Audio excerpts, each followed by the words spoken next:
Hello everybody, I am Madan Mohan and I have written a book Raga to Rock on Indian film music, specifically Hindi and Tamil music.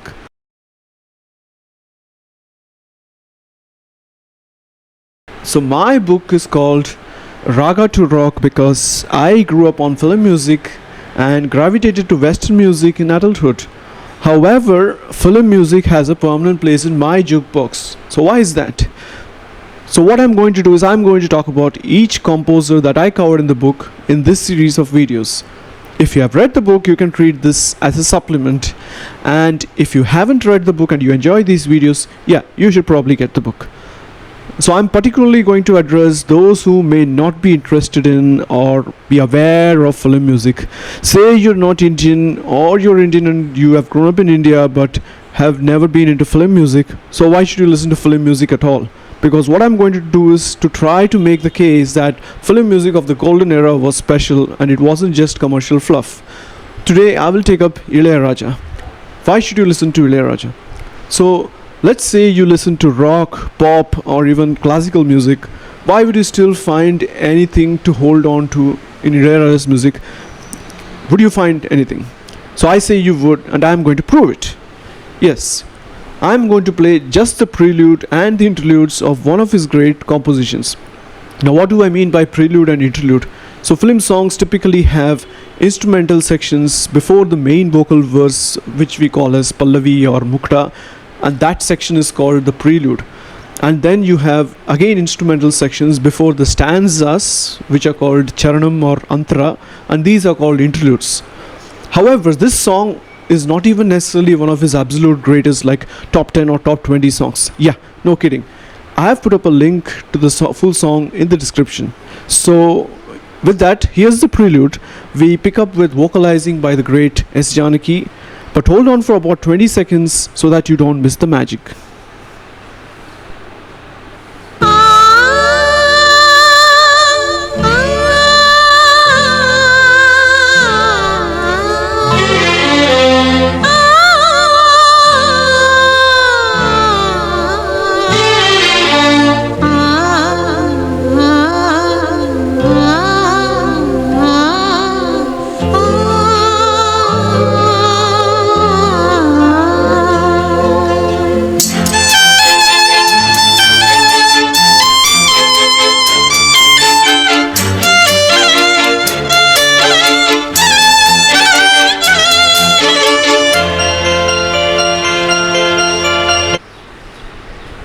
So when the vocalizing begins, you may think that this is just standard Indian music.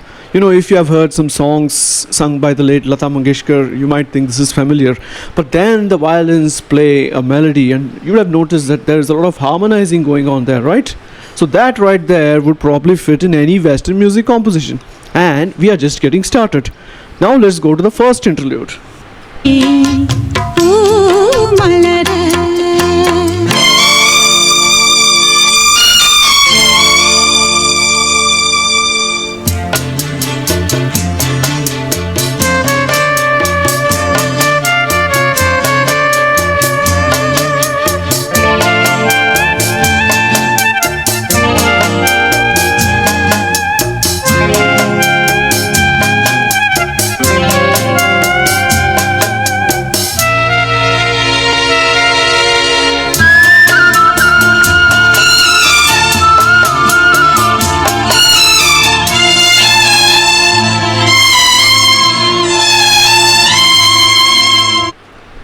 So here's where we see how Ilayaraja comes up with fusion not just of Indian and Western music but within Western music genres and styles.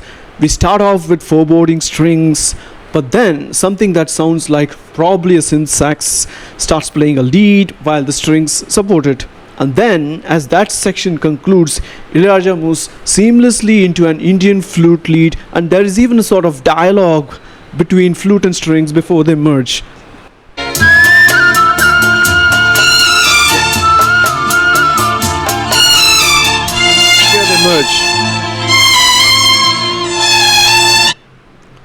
So he does this so smoothly that you don't even notice that you're getting into fusion, that this isn't actually supposed to work, but it does. And what if I told you there are hundreds, if not thousands, of examples like this in his music? Yeah, I'm not exaggerating at all. And we are not even done yet, so let's get to the second interlude.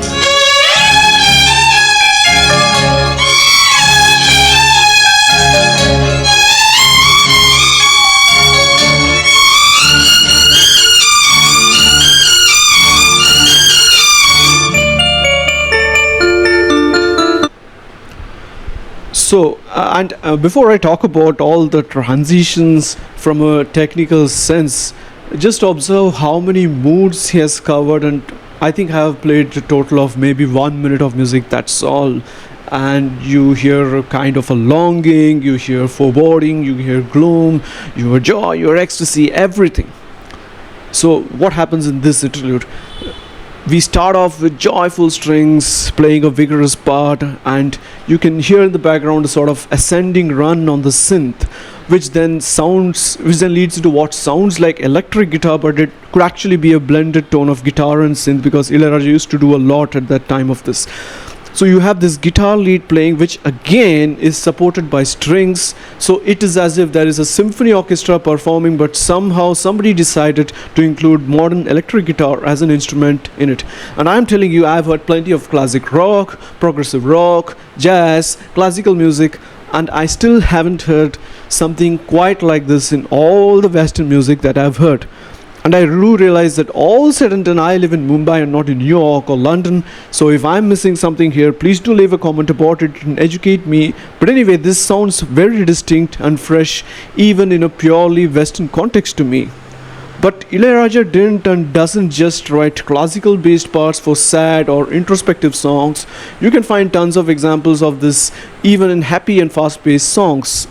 I'll play just the prelude of one such song, which again is considered one of his great songs, but maybe not top 20.